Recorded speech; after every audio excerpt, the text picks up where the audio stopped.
नमस्कार, मैं अनीता चौधरी। और दिल्ली में बिहार दिवस के कार्यक्रम जो है लगातार चल रहे हैं। दिल्ली के प्रदेश अध्यक्ष बीजेपी के वीरेंद्र सचदेवा जी हैं। दिल्ली में जबरदस्त फतेह हासिल की है और लगता है इस बिहार दिवस के माध्यम से बिहार भी जीतने की पूरी तैयारी कर रहे हैं। देखिए, दिल्ली ने जो हासिल करना था कर लिया। अब बिहार कूच की तैयारी है और दिल्ली के बाद अब हमारे सभी जो कार्यकर्ता हैं बिहार में माननीय प्रधानमंत्री जी के नेतृत्व में, नीतीश कुमार जी मुख्यमंत्री हैं, उनके नेतृत्व में बिहार में एनडीए की सरकार बने। और जिस तरह का जंगल राज बिहार ने देखा है, अब बिहार विकसित राज्य बनने की ओर अग्रसर है। माननीय प्रधानमंत्री के नेतृत्व में लगातार वहाँ विकास के काम हो रहे हैं, एक्सप्रेस वे, हाईवे और सारे मेडिकल कॉलेज, IIT बन रहे हैं। और हमें लगता है कि बिहार की जनता भी अब दिल्ली की राह पे चलेगी। वीरेंद्र सचदेवा जी, कुछ ऐसी ही बात दिल्ली इलेक्शन के पहले की बिहार दिल्ली जो है वो अरविंद केजरीवाल के जंगल राज को देख रहा था, भ्रष्टाचार को देख रहा था। बिहार के कौन कौन से ऐसे मुद्दे होंगे बिहार में अब एक ही मुद्दा है कि बिहार को विकसित बिहार बनाना है। और माननीय नीतीश कुमार जी के नेतृत्व में बिहार अच्छा काम कर रहा है। अब उस काम को नरेंद्र मोदी जी के नेतृत्व में और बढ़ाना है और बिहार को अगले 5 सालों में हिंदुस्तान के 5 सर्वश्रेष्ठ राज्यों में लेकर। लेकिन नीतीश कुमार जी के हेल्थ को लेकर के काफी सवाल नहीं, वो ऐसा है, जिनके पास कोई काम नहीं होगा वो अफवाहें उड़ाते हैं। अरविंद केजरीवाल दिल्ली में करते थे, वहाँ तेजस्वी कर रहे हैं। बहुत बहुत शुक्रिया आपका हमारे साथ बात करने के लिए। पूर्वांचल मोर्चा के अध्यक्ष तो फाइनली संतोष ओझा जी भी हमारे कैमरे में कैद हो ही गए और हमने इनको पकड़ लिया है।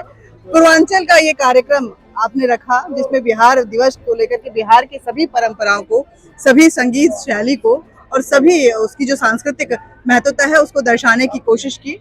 क्या माना जाए कि ये बिहार दिवस जो दिल्ली में मनाया जा रहा है, पूर्वांचलियों को साथ के दिल्ली को जिस तरह से जीता गया है, यहाँ से एक डायरेक्ट मैसेज बिहार में पहुंचाया जा रहा है कि आने वाला चुनाव है, सतर्क हो जाओ। देखिए, माननीय प्रधानमंत्री जी के नेतृत्व में एक भारत श्रेष्ठ भारत का कार्यक्रम पूरे देश में चलता है और बिहार एक ऐतिहासिक राज्य है, समृद्ध विरासत है, सांस्कृतिक रूप से भी, लोक संगीत के माध्यम से भी। आपने देखा होगा किस तरीके से झिझिया नृत्य हमारे लोक कलाकारों के द्वारा और लोक संगीत मगही का, बज्जिका का, मैथिली का, भोजपुरी का जिस तरीके से कलाकारों ने प्रदर्शन किया, किस तरीके से हस्तशिल्प का यहाँ पर प्रदर्शन हुआ, निश्चित रूप से एक संदेश है बिहार की समृद्ध विरासत को बचाने का और उसको उसके परम वैभव पर ले जाने का जो प्रयास माननीय प्रधानमंत्री जी के द्वारा किया जा रहा है।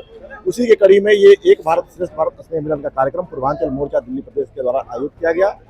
हमारे लिए गौरव का विषय रहा कि इसमें हमारे राष्ट्रीय अध्यक्ष आदरणीय श्री JP नड्डा जी, प्रदेश के अध्यक्ष वीरेंद्र सचदेवा जी, मनोज तिवारी जी, कई केंद्रीय मंत्री, सांसदगण और दिल्ली सरकार के मंत्रीगण यहाँ उपस्थित रहे। संदेश बिल्कुल साफ है कि जिस परिस्थितियों में बिहार के लोगों का पलायन हुआ जंगल राज में, उस जंगल राज को बिहार के लोग जो दिल्ली में रहने वाले हैं उसको नहीं लौटने देंगे। संदेश बिल्कुल साफ है। लेकिन बिहार को लेकर के अभी भी दिल्ली में देखें तो लोगों की जो बातें आती हैं, जब बिहारी वर्ड आता है तो उसको बहुत अभी भी रेस्पेक्टफुली नहीं, उसको लेकर के आप लोग क्या बिल्कुल 27 साल से जिस तरीके से 15 साल कांग्रेस की सरकार रही, 10-11 साल आम आदमी पार्टी की सरकार रही और दोनों पार्टियों ने बिहार के लोगों का वोट लेकर के, पूर्वांचल के लोगों का वोट लेकर के उनको अपमानित करने का काम, उनको ठगने का काम, उनको बेवकूफ बनाने का काम किया। अब जाकर के भारतीय जनता पार्टी की प्रचंड बहुमत की सरकार बनी है, तब जाकर के जमुना मैया का विकास, बिहार के लोगों का विकास, पूर्वांचल के लोगों का विकास, यहाँ की गलियों का विकास, गरीबों का विकास होगा। दिल्ली पूरा विकसित दिल्ली होगी, एक नया अध्याय लिखने जा रहा है। एक आखिरी सवाल पूछ रही हूँ, केंद्र सरकार की तरफ से भी कई योजनाएं अब बिहार के लिए, बजट में भी बिहार के लिए बहुत बड़ा आवंटन हुआ। अभी हम देख रहे हैं इंफ्रास्ट्रक्चर को लेकर भी कैबिनेट में कल बहुत बड़ी मिथिला के लिए भी और देखें तो भोजपुर के लिए भी किया गया। तो चुनाव से पहले इस तरह की जो चुनाव से पहले काम नहीं है। दिल्ली बिहार में 2 एम्स बनाने का काम, 3 एयरपोर्ट बनाने का काम और हर जिले में मेडिकल कॉलेज खोलने का काम, उद्योग धंधे लगाने का काम, अनेक परियोजनाएं चल रही हैं। रेलवे ब्रिज का हो, चाहे गंगा के ऊपर ब्रिज बनाने का काम हो, ये काम पहले से चल रहे हैं। राबड़ी देवी से लेकर तेजस्वी यादव और कांग्रेस सभी आक्रामक कहते हैं। राबड़ी देवी ने तो बोल दिया है कि नीतीश कुमार जी का मानसिक स्थिति ठीक नहीं है, उनको बदल देना चाहिए, अपने बेटा को बैठा देना चाहिए। राबड़ी देवी जी के बारे में मैं तो बिल्कुल कुछ नहीं कहूंगा।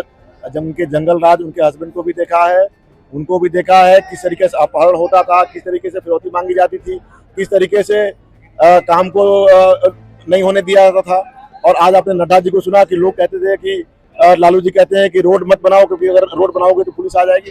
तो उनको उनके जंगल राज को देखा है। तेजस्वी यादव लेकिन उप मुख्यमंत्री थे, मुख्यमंत्री बनने के पूरा तेजस्वी यादव जिस जंगल राज की कल्पना कर रहे हैं, जिस जंगल राज को लौटाने की बात कर रहे हैं, जो सोच रहे हैं, अब बिहार की जनता उसको होने देने वाली बिल्कुल नहीं है। बहुत बहुत शुक्रिया आपका। देखिए तो ये बिहार दिवस मनाया जा रहा है, चंद ही महीने बच गए हैं बिहार चुनाव के, और अब कहीं ना कहीं सांस्कृतिक माध्यम से, ये संगीतमय माहौल से एक आगाज कह सकते हैं किया गया है कि हम तैयार हैं और बिहार जो है वो बदलाव को लेकर के सचेत हो रही है। लेकिन विपक्ष भी आक्रामक है, देखना होगा कि ये सुरीले स्वर जो हैं बिहार की जनता में किस तरह से अपना जगह बना पाती हैं और बिहार में किस तरह के बदलाव आ पाते हैं। जय हिंद।